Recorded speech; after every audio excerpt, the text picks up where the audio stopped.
Hello. Hi. My voice pop cracked in the middle. I didn't even know what that was. Hello. Hi. And welcome back once again to Wheel Takes, a podcast about how much noise our dog makes when he is off mic.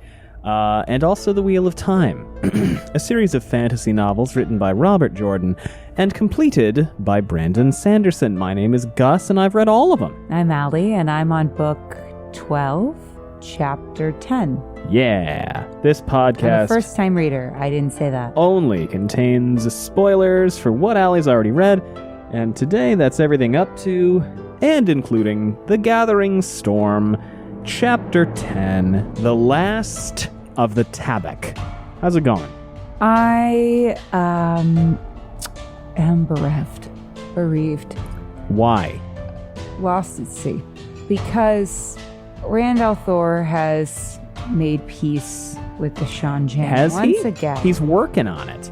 Well, he has told Rodel to stop attacking them. He has. And I respectfully, but also disrespectfully, disagree with this decision. Now, I love this. Here's the thing. I have decided what you love what. I love what do the you love? Fervent dedication we have to this. Peace with the fuck all that. I love it. I already know that there's going to be somebody going, but he has to, because I know I don't have to like it though. I don't have to like it. I don't have to like it. I won't. I refuse to like it. It's like the beats of the literature world. Sure. Right now. These are the beats. I don't like beats. So peace with the Ch10 Those little dirt clods. is like eating your vegetables, except the vegetables are also enslaving people. I like vegetables. Sure. I'm making like a broader vegetables. metaphor, yes. I will eat plenty of vegetables. I love vegetables. I hate beets with the Ch10. I also hate beets with the Ch10. But what I'm getting at here is that the comparison you're making is, I understand that it's necessary in the purposes of broader plot structure and in terms of banding together before Tarman Gaiden, yes. But I still fucking hate it. But I'm pouting. Yes, I also am pouting. I'm pouting. I am not happy about this either. I'm allowed to pout. Let me go on the pouting journey. I'm not happy about this either. Yeah, I already know. I already know. Before you touch that keyboard, I already know somebody's going to be trying to justify it to me. I understand the justifications. I understand them very well. I have read this book on slow motion. So for the most part, I've been understanding things very well. I get it. And you know what? It's also cool if you like it. It's fine. I don't like it. I'm angry about this. I am too. I just don't feel that a utopia can include a slaving empire. Well, and we've also talked about, I feel like something you and I have discussed. We need to fix it. Is that it would be nice if peace with the Ch10 were, the Ch10 are also moving towards our position? So I think that's the thing. I'd like it fine. If there were just a little bit of a sign of any kind of deconstruction on their part. But no, I don't get what I wish for. I don't get what I want in this case. Not yet anyway. I'm still on the journey. So who knows? Maybe Randall Thor has a genius plan and I am being too hard on him for this. That's possible. And I understand that he's a trauma dumpster. And I say that with all due respect as a fellow trauma dumpster. I am also a fellow trauma dumpster. Well, it's not dissimilar, I think, to when we read The Hunger Games. And I had very, very strong feelings about one character in particular, who is a fan favorite. But when that character is introduced, they're creepy as shit. And that was didn't go over very well. I'm on my journey. I'm sure you didn't like things and then you liked them, or vice versa. I'm on the journey. Allow me to have my journey, but I don't appreciate this moment. I love Rodel. Oh, he's great. I love He's one of my favorite Rodel. characters. I named a D&D character after him once, remember? I'm obsessed with him. Yeah, I understand now the Rodel hype. Because He's everyone the is like, fucking can't best. wait for you to meet Rodel. And for a second, I was like, this guy? I mean, like, he kind of has come out of nowhere. I like that he's attacking the Sean-Chan. That does endear him to my heart for sure. But I'm kind of like, I don't know him yet. I need to let him cook. He's cooking for me. He's cooking. My man. And then my man Rand Althor shows up and goes, no, don't do the thing that endears and nears you to Allie's heart, attacking the Sean-Chan. Do some other stuff instead. And I'm like, Randall, why are you doing this to me? Here's my question. Yeah. Could Rodel's prolonged campaign against the Sean-Chan have softened the Sean-Chan's bargaining position or otherwise influenced them in such a way that Rand is able to sue for a more robust, long-lasting, and better for the people who are being enslaved to keep them from being enslaved peace, versus if Rodel had not been doing this? Is it possible that the long-term ramifications of Rodel's campaign actually do have a lasting, lingering effect against the shitty elements of the Sean-Chan Empire? Fine. I'm not saying that's what happens. I'm saying, could it be? Perhaps. We shall have to see. Because, I mean, if Randall has a plan. It also, yeah. It depends on... that he would like to share with the class. Yes. And before anybody goes, talking about whether or not I am or am not giving anything away, I want to remind everybody, I read this book 7 years ago. I don't fucking remember what happens. Is it because it depends, I think, on whether or not Rand goes into the meeting with the whoever he meets with the Sean-Chan, and says either, one, hey, I got this guy off your back and I'm on your team, or two, I can let this guy off leash again if you don't go along. Right? I feel possible. Because I'm reading this again. I read Gathering Storm in like 2 weeks when I first read it. It was a very, very stressful time in my life, made more stressful by reading the Gathering Storm, and you were out of town for most of it. And so, I don't fucking remember what's going on in this plot line at this moment. I blitzed the last 3 books very quickly. Yeah, I mean, it's possible. Then this is what I said. I said, I don't know how this ends up. And so if you're like, this is the best strategy Randolph Thor's ever had, how dare you, because of how it works out. I do not yet know how it works out. So I need to be allowed my outrage. It's kind of the point of a podcast, is for you to go on the journey. No. The point of a podcast is for me to have all the correct opinions right away. We know this. No, so I think no one wants to see my ups and downs and my journey. But yeah, no. So I feel like I'm just Okay, let me be clear. I'm not happy about this either. It is not my favorite thing that is happening. It annoys me very much, especially considering the fact that Rodel Iturralda is like, yeah, man, I'm prepared to die and have all my men die to leave a lasting impact against the Sean-Chan so that we can have a long-term culture of rebellion against the enslaving imperialist overlords, etc., etc. And Rand is like, no, fuck that. We're done. We're going to be buddies with... I'll get them out of your country. I'll get them out of your country. Here's my to-do list for Rand. That is cool. One, I need him to go visit the Black Tower once a day. He even makes the point. He's like, I could have lunch at Terabon and I could He does do this. talk about that, And yes. so I'm like, and perhaps a 15-minute meeting in the Black Tower every now and then. Especially since it's, a hop, skip, and a jump away from your girlfriend. Who he hasn't seen Baby mama. Since he knocked her up. So he doesn't know, right? That she's all He might know because it's probably... Escándalo. Knowledged. It's probably... It may have filtered out to him or it may not have. Do you think he would care? Does he know? Do you think he would have a strong feeling about it? Does he know? Otherwise, that could be a really dramatic scene where he's like, what? I would love that. Especially because she's pregnant with twins, so she'd be humongo. Well, she's only like 3-ish. I think she's first trimester still. Oh, yeah. Which also adds me to the question. For now. Leads to the question. You were talking last week about involuntary C-section. Are we even going to get to a point in the books? Humongo was said respectfully, by the way. Oh, yeah, of course. Are we even going to get to a point in the book where they're viable? The twins? Yeah. Well, I feel like we will, because we can't have you will make it to the end of this pregnancy. That just feels like something we've lofted out there, as one of those. That just feels like such a last day of retirement statement. Sure. To me, like there's going to be a twist. I'm concerned about the potential for twists. Well, but here's my response to that. You remember who draws it out, she'll follow after?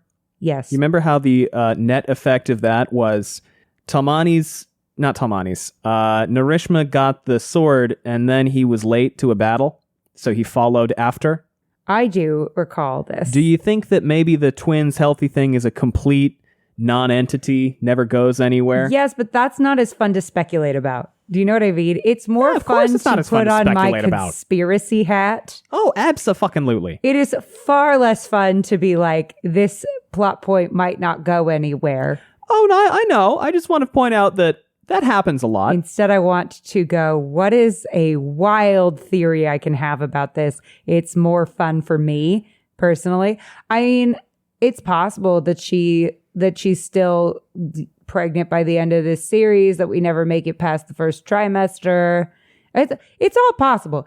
It is a chonky book. It is big. The last three are fucking huge. They're chonky. Yeah. And there are a few things that you have told me about the series and about Brandon Sanderson. Yes, I have mentioned One is that Brandon Sanderson is very meticulous. He is. About his plotting and about his magic systems. You've told me this. Yeah, let me tell you a little bit about the Cosmere, if I can briefly jump off of this to give you an example. No. Yeah, of course. Brandon Sanderson has a series called the Cosmere, which is multiple series intertwined with one another. He has outlines for the overall Cosmere. He has outlines for the series within the Cosmere. He has outlines for individual arcs within those series, and then he has the outlines within the books, within those arcs, within the series, within the Cosmere. Well, it's the different writing styles, right? Completely Robert Jordan different, yeah. is more of a finger painter, and he's more of a collager, right? Isn't that the metaphor? Yeah, or gardener architect is the other one. Gardener architect. Yeah, so he's an architect to Robert Jordan's gardening. Yeah. And so I, as more of an architect than a gardener, tend to think that means that stuff rarely gets introduced without payoff. But is he the one who introduced it? No. I know, that's where I'm at, is I'm like, and even within how these much books, of that is he going to play with? And then the other thing that I'm thinking about too is that the only other thing I know is that Robert Jordan spent a bunch of time in the last, in Crossroads, realigning the timeline. Yes. This is what you have told me I have told you this. Is the only other thing I know about the next few books. And Brandon Sanderson pretty much throws that timeline right out the window. He doesn't even fucking try. It becomes glaringly obvious at certain points. You were actually talking to me about this morning. We were talking about books with confusing timelines, deliberately confusing timelines. And you pointed out that I usually hate that. And it is true. I do usually hate that unless I think it's being done deliberately. In the case of these books, it is not being done deliberately. With all due respect, there are points where I go like, wait, what the fuck? But that is, we'll get there when we get there. There you go. I just wanted to, because it's one of those things where you'll read, I'm not going to say specifics, obviously, but a character shows up in one plot line before they leave to go to that plot line from another plot line. So I don't understand the words you just said. It is as though, okay, let's do two parallel plots. Okay, there's a plot about you and me hanging out at home, and there's a plot about my boss and my coworker at work, right? And they're running next to each other, and we're cutting back and forth between them. And suddenly, I show up at work in the work plot line, and then we cut back to the you and me at home plot line, and I'm still at home. And then 7 chapters later, I leave home to go to work. Meanwhile, I've been at work. What? No. Yes, there is one of those. It's a small thing. And that was not done on purpose? That was not done on purpose. That was done because they couldn't structure it any other way to make the the books work the way they are supposed to do. And it's not like, I'll tell you, it's not a huge major character, but it is something where you're reading through and you go, huh? Well, all right. But I mean, otherwise, so if he's fucking around with the timeline, that also makes me wonder if we can accelerate through a pregnancy. Oh, we totally could. Yeah, that's what I'm thinking. Yeah. If he's fucking around with the timeline, it could be that we get to the end of that pregnancy. I just feel like something's going to happen to one of those three women. I just do. It seems you're doing the thing where you lean away from the microphone again. Because it keeps bopping me in the face. I know, but it's it's actually not a sensitive microphone. You got to be very close to it. Okay. But it's funny because I move it and then she leans away and then she leans away. Because it keeps hitting me in the face. Okay. So, yeah. Okay. Here's the other thing. I feel, right, that all of these characters, all of the Two Rivers people in particular, are like siblings to me in some way. And I've explained this before. Pretty much. I've explained this before. I would swing at anyone, not really, but verbally, swing at anyone who is coming for my trauma babies. Of course. Of course. However, I roast them all as they deserve to be roasted. I can't think of a single character in these books who we haven't roasted. I've even roasted my fave and yours, Moraine. We've roasted Loyal. We've roasted Gaul. We have roasted We have roasted and we Loyal. have roasted Gaul. I need to be allowed to roast each person in turn. Who haven't we? The closest person to not getting roasted is Rourke. I don't know if I have I don't think we've said too much about Rourke. Maybe for spanking Barrelane a little bit. Yeah. But I was also like, well, if she was being creepy and he was defending himself, it is what it is. It's about the closest thing to, I can see where this one came from for all the spankings we've had. It's the closest. Yeah. Because I think the textual justification is, all right, if you're going to act like a fucking child. I mean, but I don't condone this. It's fiction. But yes, I don't condone it. But he had his reasons. But yeah, so in this moment, I will withhold full judgment until obviously the series is over. But Rand and I are in disagreements. I'm not thrilled about this either. Oh, before we go on, a couple more requests for Live Die. Oh, I love this game. I think you said at least one of these. We may have to play this once a book. That's fine. Because that will cause things to change, you know? It's true. Things have changed over the years. See requests from Sulin Aerith. I think she makes it. I don't see how it would I just don't feel like I can see her getting into danger. I mean, I guess everyone is technically in danger, but has she fought yet? I guess there was that one. She was there. Was she fighting? I don't remember if she was fighting when they attacked the manor house in Knife and Drum. I don't think she was fighting. Yeah, I didn't think so. So I'm kind of like, I mean, I guess everyone is technically fair game, but I don't see a path to her death right now. I think you said Talmanes and Taim, right? Talmanes, you said Taim definitely. Probably not. Taim, yes. Talmanes, quite possibly. I mean, he is a soldier, and that's what soldiers are often put into positions in which they are in danger of death. And considering the fact that he is close to one of the Taviran boys, I could see him being a casualty for, the sadness. What about Logain? That's a good question. Logain? I could see this one going either way.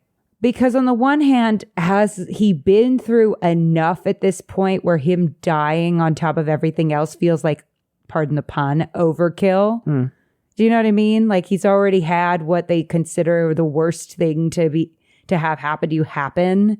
At the same time, I think there's a world in which he's being set up as kind of a foil for Mazrim Taim. He doesn't have a lot of deep connections to the plot, so he is an expendable character potentially. Sure. So that one goes either way for me. I'm going to have to make a call, though. I'm going to go with no. He makes it through. I think for right now, he makes it through. Okay. But But now as I say that, I'm starting to lean toward, yeah. I could see a world in which he and Mazzy take each other out. That would be narratively satisfying, I feel like. You know what I mean? I think that's what I'm going to, you know what? That's where I'm going to be right now. I think there's a world in which he and Mazrim Taim take each other out. Let's go with that. And the last one, you may have guessed, I don't remember, Tuon. I wish. She's not going to, though. Only one of them has a wife die, and it's Rand. And it's one of many. Yeah, I think Fael makes it through. I think Tuon makes it through. I think Min and Avienda make it through. I think Elaine's days are numbered. All right. Yeah. Well, let's ask, where'd we leave off, finally? Where did we leave off? We left off with Perrin, of course. Yes. Our boy. Yes, Perrin, who... Another person we've roasted recently. Indeed. Mm-hmm. And he had a chat with Tam, maybe didn't want to take over, running his hometown. Yeah. And Tam kind of politely said, you kind of have to get over that. Yeah. A little bit. He was like, dude. He's like, right call about the Manetheren thing, wrong call about the Two Rivers thing. The shirking of that responsibility. Yeah, like that one kind of... And Fael is being kind of quiet. She's off page right now. She's kind of dealing with her own stuff. And also Perrin being... Like, I think it's funny because the end of the episode, we were like, that all being said, here's why Perrin's going through a lot right now, and we love him anyway. I mean, which I thought was very funny. Yeah, in a lot of ways. In a lot of ways. Oh, by the way, Are you looking at your bingo? Yeah. Really quickly. Well, listen, before we do that, let's take a quick break for ads, and then we'll be right back.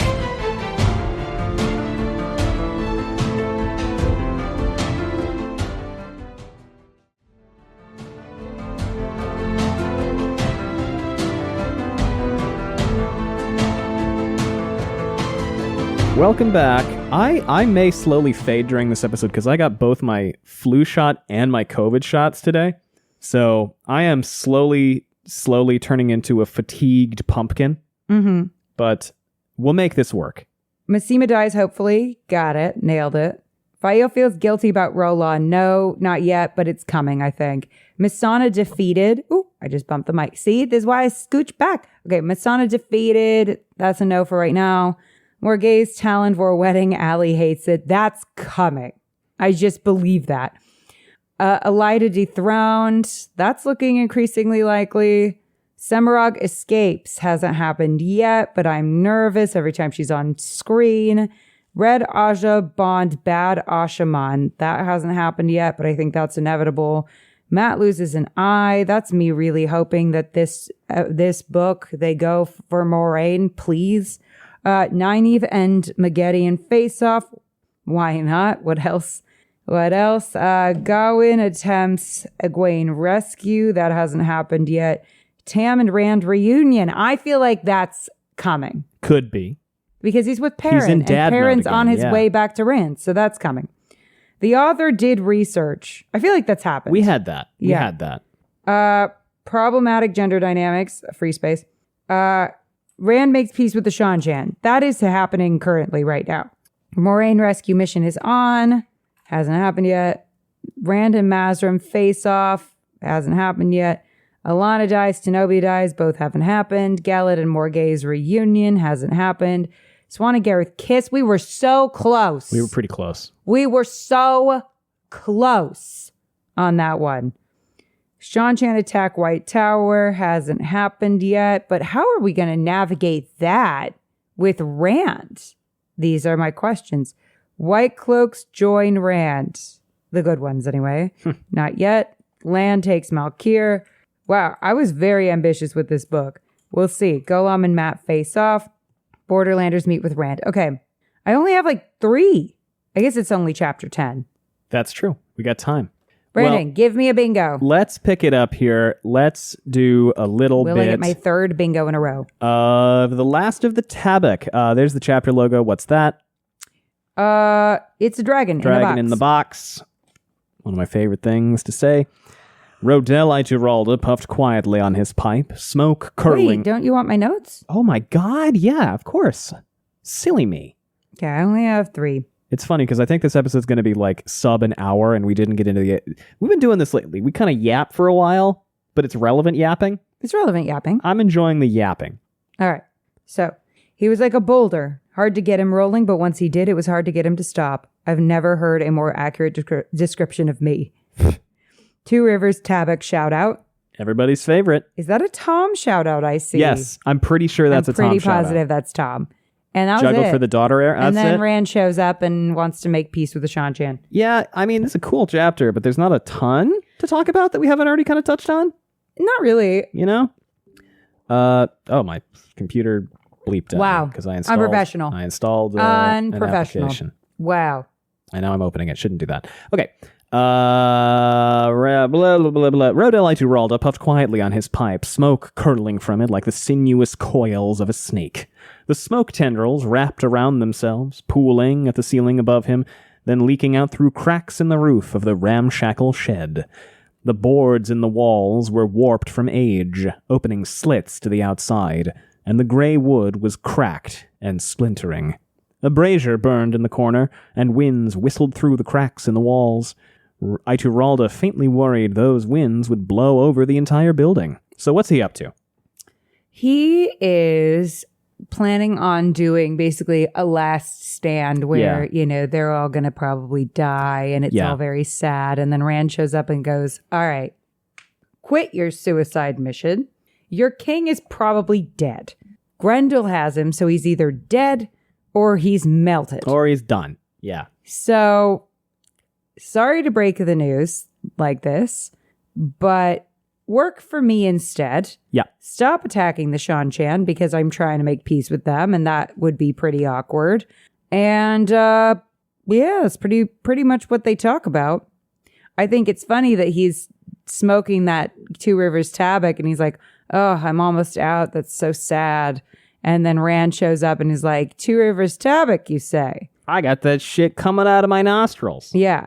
I'm drowning in it. You know, here's something I'm thinking... Put that in your vape and smoke it. Broadly. Something that I do think is an interesting literary device, I guess, is we spent so many books being like, stop fighting, the last battle is coming. Stop fighting, the last battle is coming. And I do think it is interesting that we are now setting up a stop fighting, the last battle is coming between the good guys and the Ch10, who are, you know, pretty evil. I don't like them. But they're a different evil. But I just think it's really cool that now we're in a position where, like, even we as the reader are kind of like, no, I don't want to stop fighting. The bigger fight is coming. Fuck these guys. I don't think it's cool. I hate it. No, I'm just kidding. A thesis, you say? Am I victim of the thesis? So, how dare you? I also really enjoy the first chunk of this chapter where it's like doomed last stand and he's like rallying his guys and he's being like outwardly calm and collected and optimistic, and inwardly he's like, no, we're all gonna fucking die. Like, it's not gonna work out, but I'm not gonna let them know that. Like, it's very, very well done. I just like Rodel chapters. Ever since this guy just showed the fuck up at the beginning of Crossroads of Twilight, he shows up in the prologue of Crossroads of fucking Twilight. I want him, Rourke, and Davram Bashir to just hang out. I would read the shit out. Well, that's two great captains. 2 out of 3. And I would argue Rourke is one, and the only reason he's not is because, well, I guess he's a chief, so he's not technically chief. Yeah, he's captain. not really a general. But I would include him. I don't know if he's a grand strategy guy. I'm just including him based solely on vibes. And on nothing else. Well, if we were going to do, like, 4th age great captains, Petey just did a big snore, and we're very happy really for him. Cute. What is Matt? In terms of great captains? Is he a great captain, or is he like a step above? Well, I think he has it's this thing of like advantages. I mean, he has 2 huge advantages. Yeah. He's Taviran. Yeah. And he has all of the like all these great captains of the past in his head. He is encyclopedic, yes. Encyclopædia. Mattanica. That's good. I was trying to do something off of Encyclopædia Brown, but I like Encyclopædia Mattanica. That's better than I had. It's Encyclopædia Mattanica. So I'm like, does that qualify him as a great captain if those things are true. I think so. I think so. But is that more impressive than some regular guy who's just really good?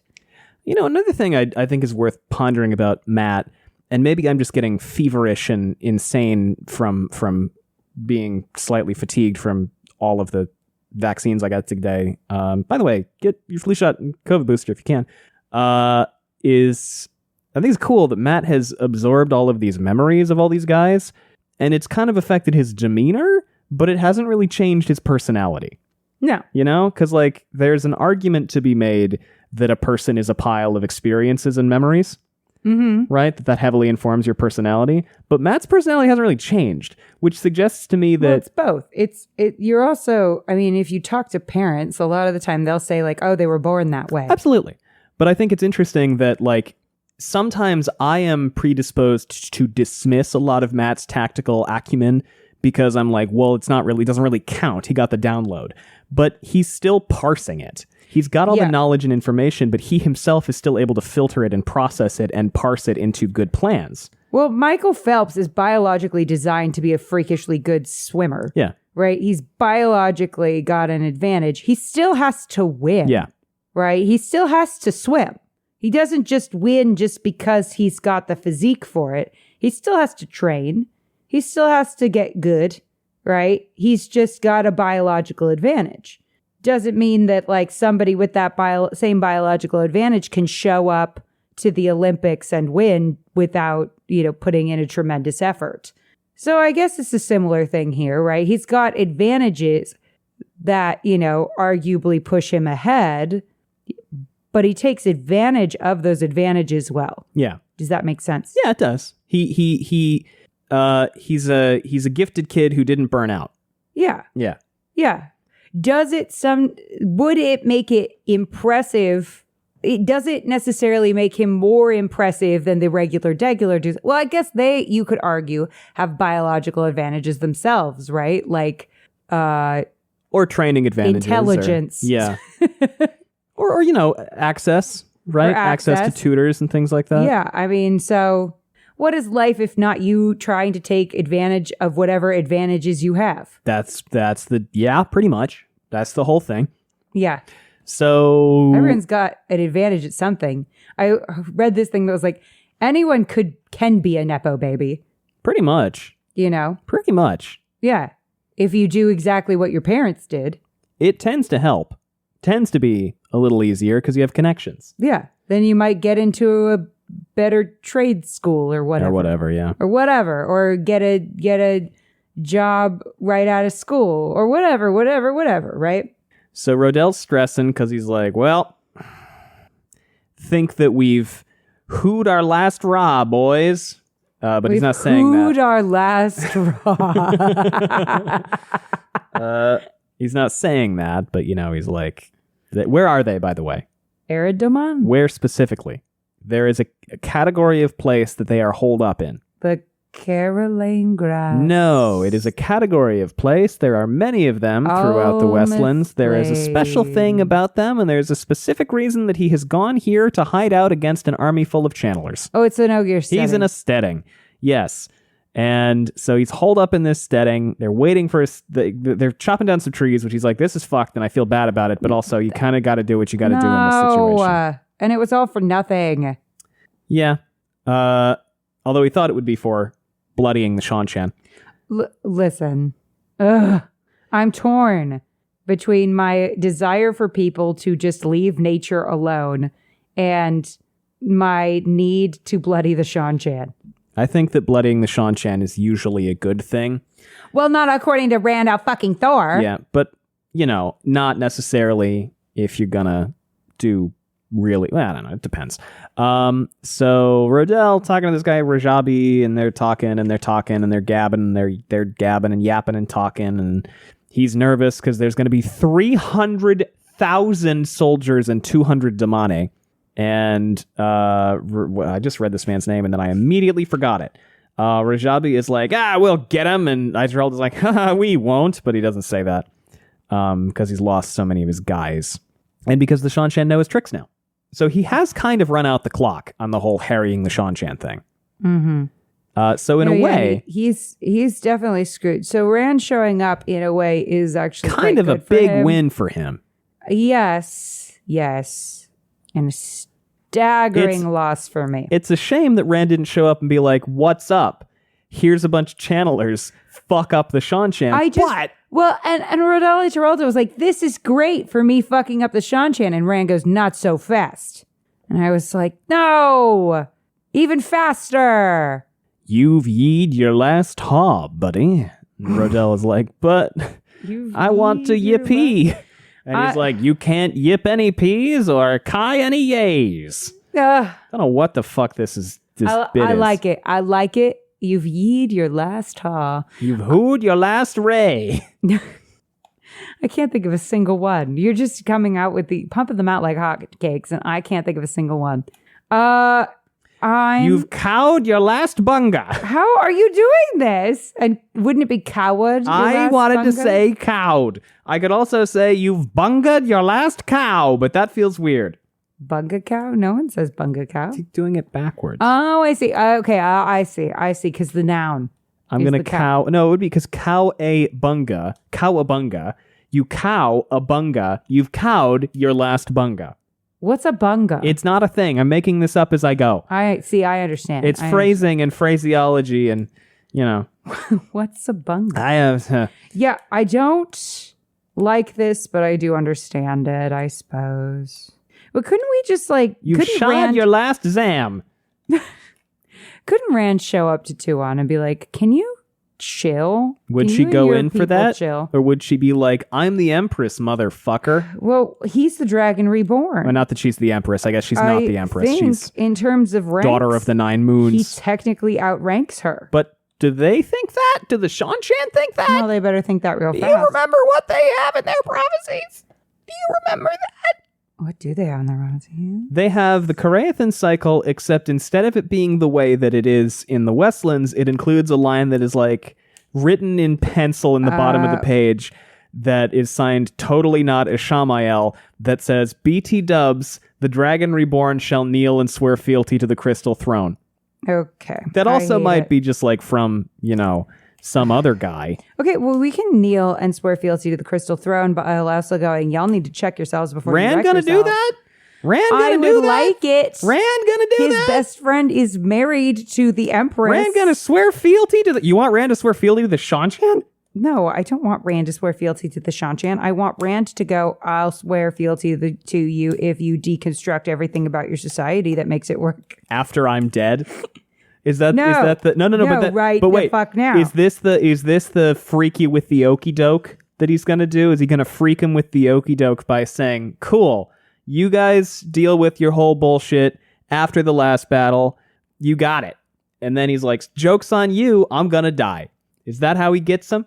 Wait. So he's going to be like, "All right, when I die, because what you're you saying, have to free all the no. women." What you're saying is it's okay if Rand swears fealty to them if he gets the fucking Damane freed and end slavery. Yeah, that's what you're saying. Oh yeah, I think that's a worthwhile thing to do. Would Rand ever swear fealty to another throne? Probably not. Right. Would Rand perhaps do a little bit of trickiness, Aes Sedai trickery, by saying, "All right, hey Tuon, fine, you get rid of you get the bullshit, get rid of that shit, and then after the last battle, dragon fealty." But meanwhile, he's got his metaphorical fingers crossed behind his metaphorical back. Because he's like, "I'll be dead. You've just freed everybody." I'm trying to come up with another bit.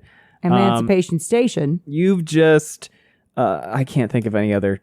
You've just whatever. Let's keep going. Hacked your last set. That is I don't hack it. Okay, so I don't know. Could that work? We haven't even fucking talked about the chapter. It's 45 minutes in. We are talking about the chapter currently right now. That's we are true. talking about it right now. I'm not mad. Because the only thing that happens Don't write in it this that chapter, I'm mad. The only thing that happens in this chapter is Rand shows up and goes, "Party's over, pal." Pretty much. Great. We just talked about the chapter. We're talking about the chapter right now. Thanks for... No. Yeah, so he talks about Tom Do you want to say anything else about that? I'm sorry. I feel like I've just railroaded the conversation. No. Before that, with the talking Rand and Tuon, if he ever actually gets to meet with them. As a reminder, last time he tried to meet with them, they blew his fucking hand off. Well, okay, but that wasn't her. I know. I cannot believe I'm standing up for her right now. That was not her. And he was that like, was a literal no forsaken. hard feelings. And here's the thing about Tuon. She sucks. She's not a literal demon. No, she is a different kind of evil. Yet. She's an imperialist. I'm hoping it's different. A slaving imperialist. That she corrects herself, pulls an Aegon in, changes the system from within. Then she and Matt ride off to the sunset, and by sunset I mean marriage counseling. Well, did she make any good progress in all of her time with Matt? No, but I'm going to stay Delulu.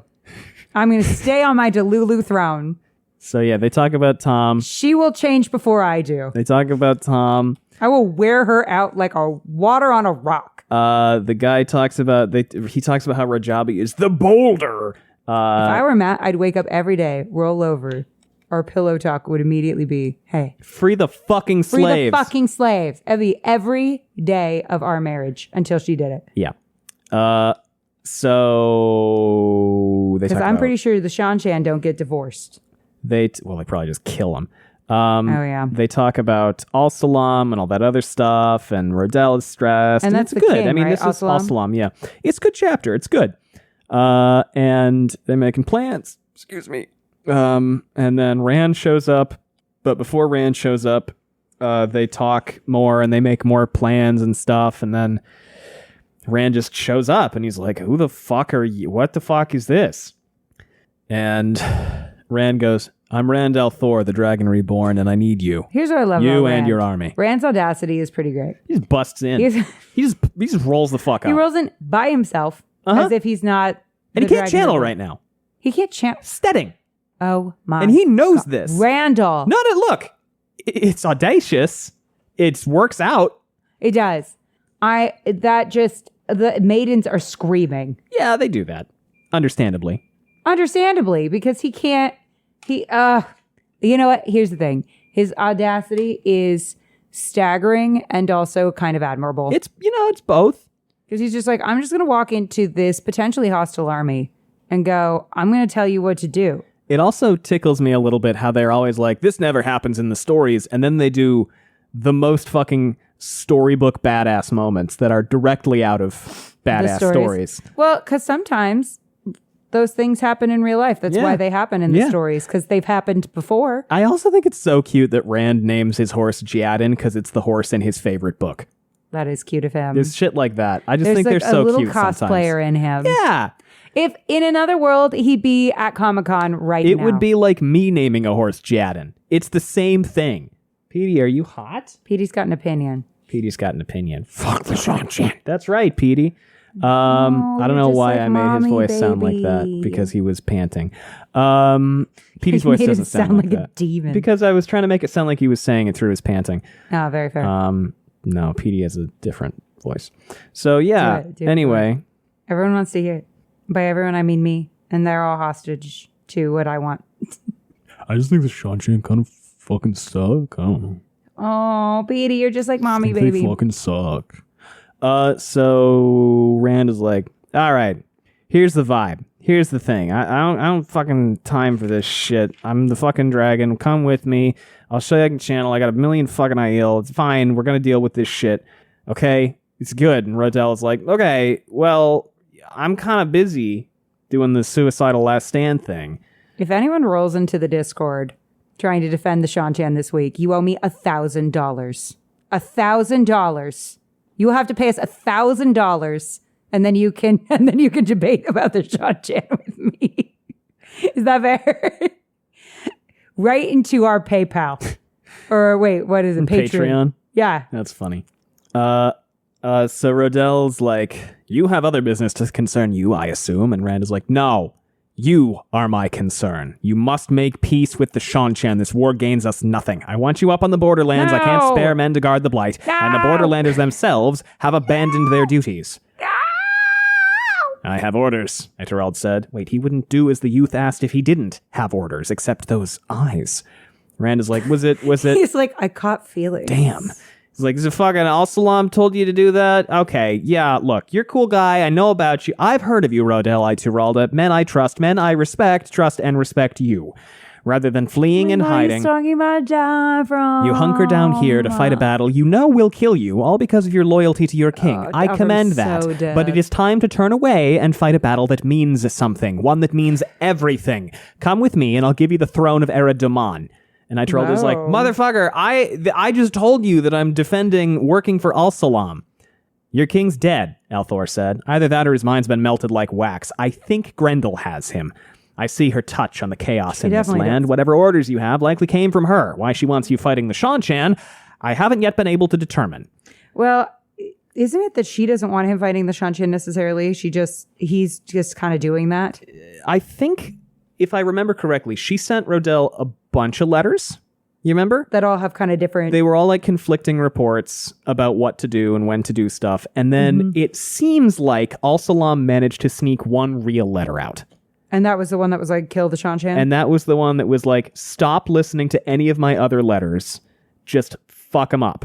Because she had him like riding back and forth and annoying the Seanchan, but doing no real damage. Right. I think. Or no, it was like riding back and forth on Terabon and Erad Daman and all of that.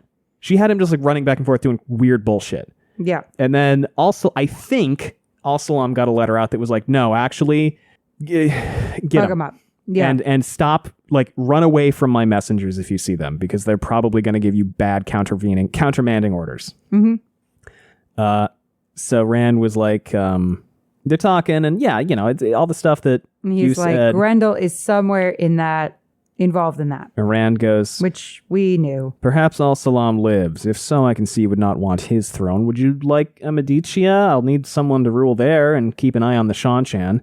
The White Cloaks fight there now. Who was ruling Amadicia? Effectively, the Pedron. White Cloaks. Effectively, Pedron. I think. Rip. Oh, is it Alejandra? Where was Alejandra queen of? Oh no, she wasn't queen of Amadicia. She was queen of where Massima was hanging out. Yeah, I am so bad with these countries. Was it? It's part of Abu Dar, isn't it? Thailand. Alian Rover Lucan. Who? I don't know him. Oh, he died. Okay. Yep. Well, there you go. Oh, Eilron. Condolences. Eilron. Of course. Eilron. I remember him. Why do I remember him? He did some stuff. Oh, that guy. Yeah. He was, okay. He was the one who was meeting with, he and Morghese were meeting in like book 6.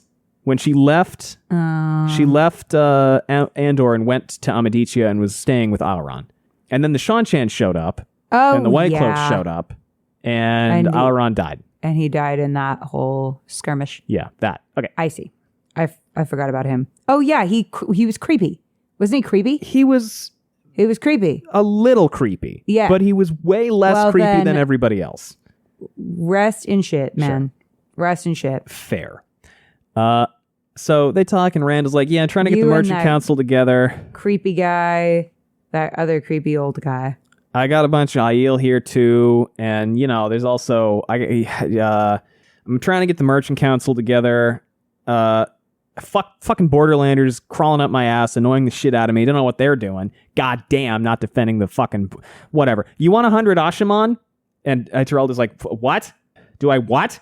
He's like, yeah, you want like 100 dudes? They'll blow shit up for you. He's like, will they blow up themselves? He's like, no, they're by and large okay, because shit's clean now. And he's like, oh, okay, yeah, whatever, fuck. I thought, what the fuck has happened? I just like to picture Ituralda in this scene, like, head spinning, like that Mr. Krabs meme, where it's just like everything is kind of tilt-shift focused or blurred, and he's like, what the fuck is going on? Because that's basically what's happening. And he's like, yeah, I can give you 100 guys, they can blow shit up, they can make gateways. He's like, what the fuck is a gateway? He's like, oh, yeah, no, we can teleport now. Here, let me show you. And he shows them. That's pretty neat. That's a gateway. Depending on the Ashaman's strength, the gateway can be made wide enough to drive wagons through. You can travel nearly anywhere with speed, sometimes instantly, depending on circumstances. With a few trained Ashaman, your army could dine in Camelin in the morning, then have lunch in Tanchico a few hours later. And he goes, well, now, that's a thing to see. A thing to see indeed. With this, I could clear the Seanchan out of Terabon, and maybe off the land entirely. No! Althor snapped. Ugh, you never let me have anything I want. We make peace with them, from what my scouts say. It's going to be hard enough to bring them to agreement without promising them your head. I won't rile them further. There's no time for squabbling. We have more important matters to be about. We had all this time, and we wasted it doing other shit. Nothing is more important than my homeland, Ituralda said. Even if those orders are forged, I know Al-Salam. He would agree with me. We won't stand for foreign troops on the soil of Arad-Daman. Yeah. A promise, then, Althor said. I will see the Ch10 out of Arad-Daman. I promise you this, but we don't fight them away any further than that. Why? In exchange, you go to the borderlands and protect against an invasion there. Hold back the Trollocs, if they come, and lend me some of your officers to help secure Arad-Daman. Oh, that's good, because if the borderlands fall... We're fucked. We're totally This is a fucked. very valid thing he's doing. Oh, fine. It will be easier to restore order if the people see that their own lords are working with me. And he's like, all right, shit. Fuck. Okay. Okay. Yeah. Let's go with that. And Rand sends him to Saldea. What if we just did some presto changeo and had all of the Ch10 disappear? I do think it's interesting that Rand is like, actually, you may have made things worse for me. All the shit that I was saying earlier about like, he helped. I'm like, Rand is like, no, you're making it much harder for me to get peace. So stop. But I don't know if I 100% agree with that. Well, how is he supposed to know?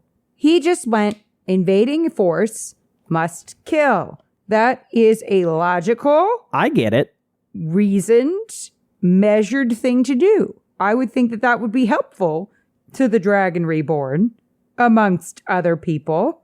But Rand has other plans. I do agree with sending Rodel Ituralda to the Borderlands, which means that we may be having a couple POV characters in the Borderlands, which makes me concerned about what might be going down in the Borderlands soon. Well, there is the last battle coming up. Spoilers, there is a last battle. What? So is the last battle going to happen in the Borderlands? It's maybe? I don't know, Allie. Do you think it's going to be a localized, contained affair? No, I don't. That's why I'm like, well, okay. Well, okay. So this is my thought. So Land's going to go. He's going to Tarwin's Gap. He's going to Tarwin's Gap, doing all that. Can I give you... Well, it makes me think that there might be something to my theory that there is a Forsaken in the Borderlands. Maybe. Maybe. Can I set your expectations a little bit just for the remaining... Okay.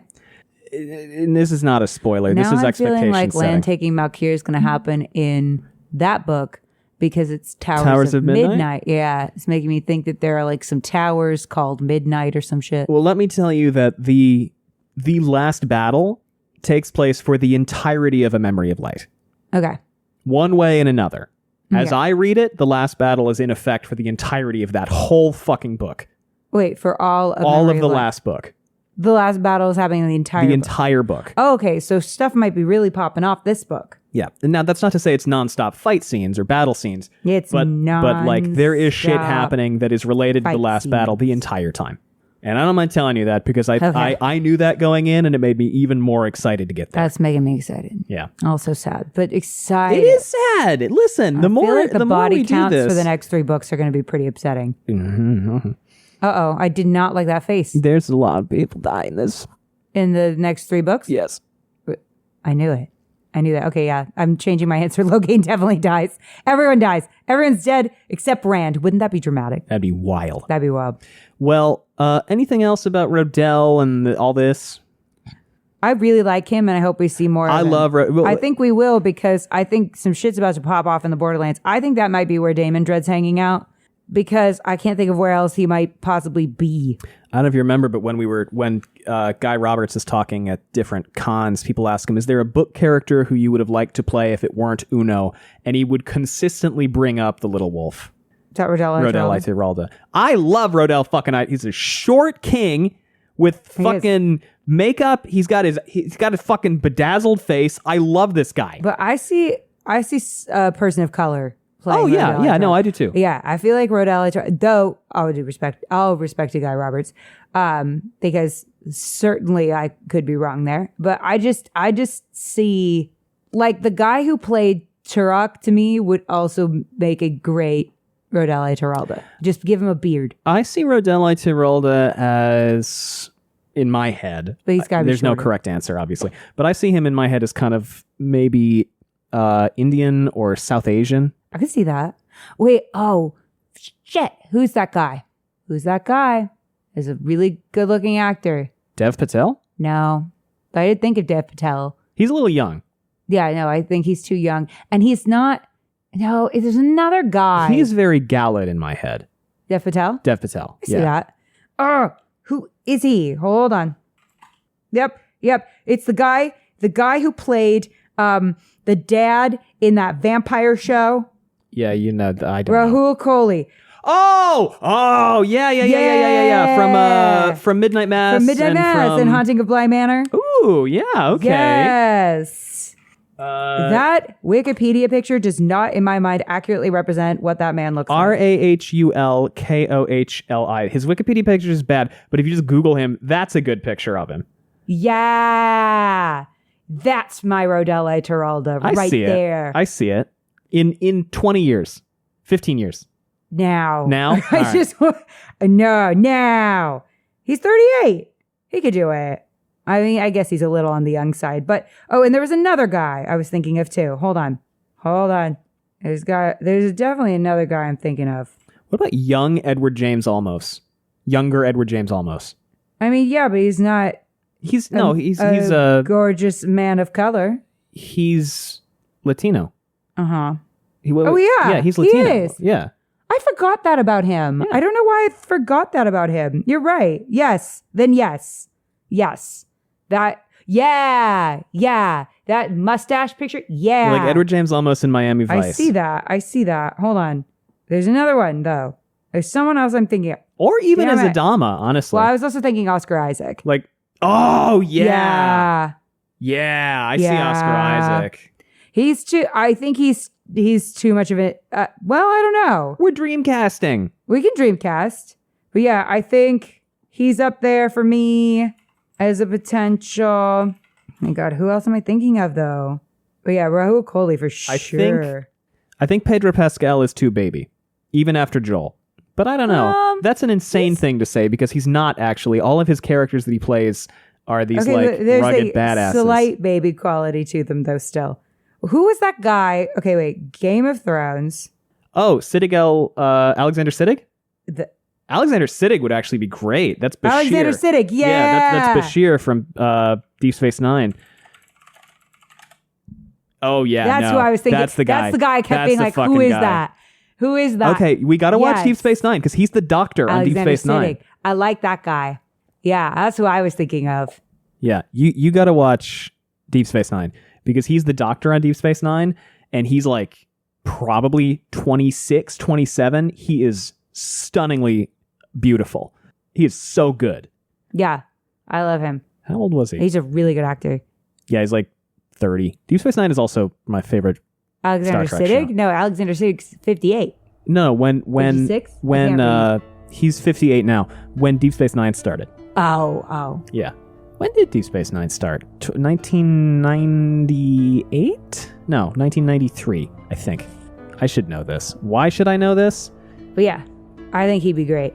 That's 93? What I was thinking of. Okay. Anyway, yeah, this has been Fancasting with Ali and Gus for Rodel Tiralda specifically. I think those are some good fan casts. I think Rahul Kohli is so... He's great. He's great. He's so great. Chaotic internet presence, that man. Does he? Absolutely fucking bananas. In a good way. It's in a good way, I thought. In a good way, but absolutely bananas. Good Very for him. entertaining. Good for him. Very entertaining. Yeah, that's what I was thinking. Oscar Isaac would be good too. Oscar Isaac would be good All too. three of the... Rafe, I humbly submit my folder of men I think would be great for him. Well, thanks for listening, everyone. We have social media if you want to know what we've got going on. It's linked down below. We also have a Patreon if you want to support us that way. It's patreon.com/wheeltakes. And you can always leave us a rating and or a review, which helps a great deal. We also have merch if you want some. Other than that, anything else, Allie? Edie and I are kissing. Aww. Thanks for listening, everyone. Bye.